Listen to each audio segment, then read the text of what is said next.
Merci pour la question. Au thème de 4 ans et 3 mois au Maroc, je m'apprête à quitter ce pays magnifique et j'aimerais tout d'abord, à travers votre station, adresser mes meilleurs vœux à tous vos spectateurs, à tous les Marocains que j'ai côtoyés. Et franchement parlant, j'ai beaucoup appris dans ce pays. Je me suis amélioré, je me suis élevé sur le plan culturel. Et je suis arrivé au Maroc au mois d'avril 2021. C'était pendant la période de la COVID-19 et nous avons travaillé en synergie avec les autorités compétentes marocaines pour la livraison des vaccins au Maroc par la société chinoise Sinopharm. Donc c'est une coopération qui se déroulait dans de bonnes conditions. Heureusement, des vaccins chinois au Maroc n'ont produit aucun effet secondaire. J'aimerais dire que cette coopération au niveau des vaccins a donné une valeur ajoutée à notre partenariat stratégique. Effectivement, c'est avec beaucoup d'émotion que je quitterai définitivement Maroc, mais lorsqu'on jette un regard rétrospectif sur des projets, sur des réalisations auxquelles nous avons œuvré ensemble, je peux citer quelques projets. À mes yeux, ce sont des projets d'importance majeure dans notre coopération bilatérale. Alors j'aimerais tout d'abord mettre en premier lieu, à part la livraison des vaccins sino-Maroc, il y a l'usine des vaccins qui a été construite à Pensniman. À ma connaissance, l'usine s'est transformée en société biotechnologie du Maroc. Les Chinois ont marqué leur présence dans la construction de cette usine. Des ouvriers, ou bien plutôt des ingénieurs, des techniciens chinois de Shanghai sont venus donner un coup de main à la construction de cette usine avec des modules, c'est-à-dire avec des éléments préfabriqués en Chine. Ces éléments préfabriqués ont été acheminés au Maroc par des bateaux. Donc les Chinois ont marqué leur présence dans la construction de cette usine. Alors je mets en deuxième lieu le projet Tangetech. Comme vous le savez sans doute, c'est un projet piloté par nos deux chefs d'État. Dans un premier temps, le projet a connu quelques difficultés, mais après la COVID-19, le projet est entré dans sa phase opérationnelle. Jusqu'à présent, dans cette zone, nous avons eu 34 entreprises en train de construire des usines. Parmi ces entreprises, il y a une entreprise américaine, il y a une entreprise de Taïwan. Alors, ce sont surtout des entreprises spécialisées sur la fabrication des batteries électriques, en tout cas des câblages, des composants des véhicules électriques. Donc, et je mets en troisième lieu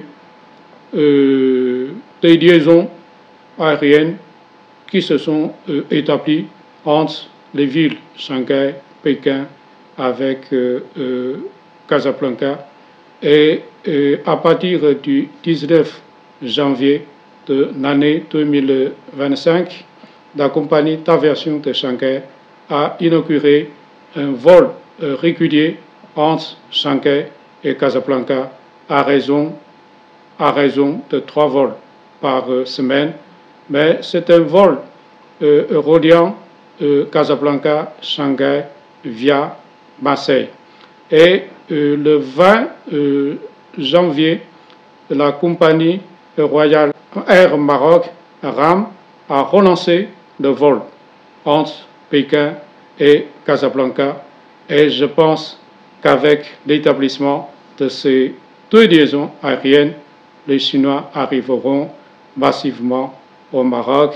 Dans mes prévisions, on aura éventuellement 200 000 Chinois qui viendront en visite, en voyage au Maroc. Je mets en troisième lieu une escale technique effectuée par notre président chinois Xi Jinping, qui est venu en escale technique les 21 et 22 du mois de novembre de l'année 2024. Et Son Altesse Royale, le prince héritier, est parti à l'aéroport accueillir le président chinois. Et les deux dirigeants ont eu une entrevue de plus de 20 minutes au salon d'honneur de l'aéroport. Ils ont passé en revue l'ensemble des relations sino-marocaines. Ils ont insisté en particulier sur l'échange humain et culturel. Et je suis sûr que la visite de notre président à Casablanca et aussi l'entretien que les deux dirigeants ont organisé aura aussi des impacts très positifs pour donner un nouvel élan à notre coopération sino-marocaine. Bien sûr, il y a eu aussi l'échange des visites des dirigeants entre nos deux pays.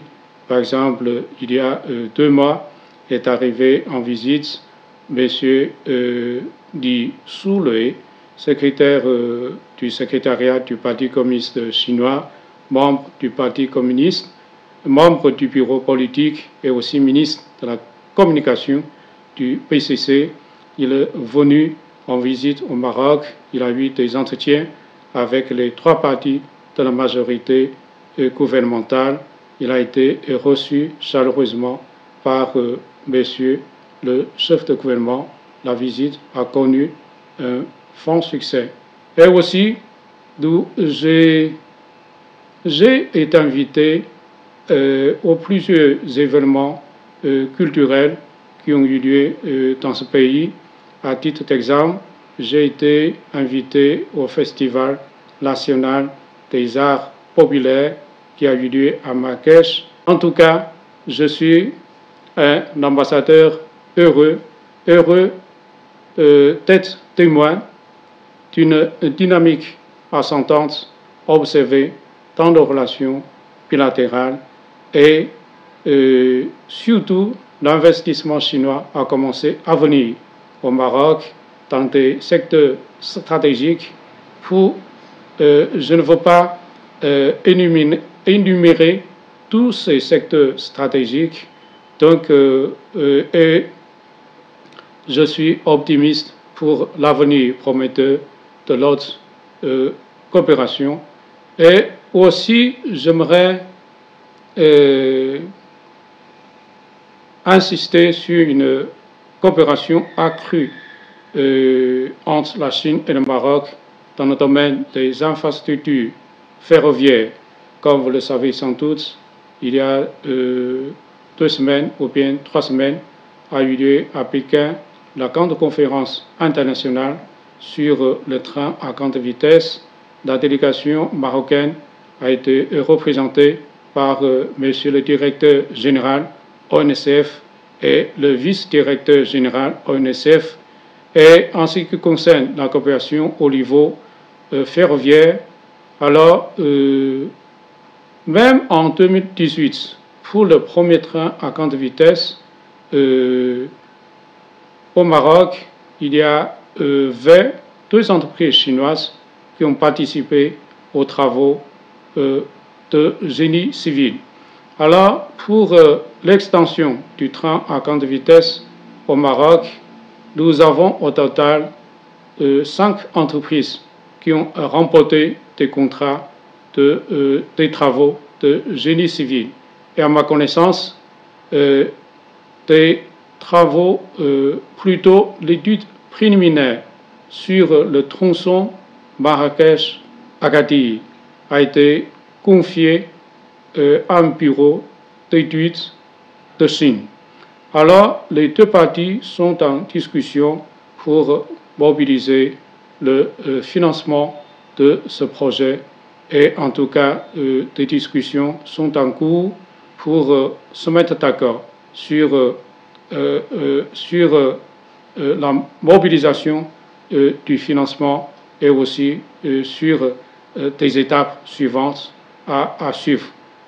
En tout cas, je quitte le Maroc avec beaucoup de satisfaction de ce que nous avons fait jusqu'à présent au Maroc et je suis persuadé qu'à l'avenir, avec la multiplication des contacts entre nos deux pays et l'avenir de notre coopération s'avère prometteur et j'ai fait tout ce que je pouvais faire dans ce pays, mais partout où je serai, je voudrais continuer à œuvrer pour le rapprochement entre nos deux pays et nos deux peuples. On ne sait jamais qu'un jour qu'on pourrait revenir au Maroc pour, par exemple, pour la Coupe mondiale 2030 et aussi, je suis sûr que le Maroc offrira un nouveau visage très positif au reste du monde. Ces derniers jours, je fais beaucoup de sorties. À chaque sortie, j'ai vu des routes rénovées et on a grandement élargi la longueur et la largeur des routes. Comme j'ai dit tout à l'heure, le Maroc, c'est un pays qui monte en puissance et je formule tous mes vœux pour la prospérité du Maroc, pour le bonheur de son peuple et je souhaite bon succès à la Coupe mondiale 2030. قبل ما تخرجوا ما تنسوش تابوناو في العشان يوتيوب وبارطاجيو الفيديو وديروا جيم وتابعوا الدار على مواقع التواصل الاجتماعي.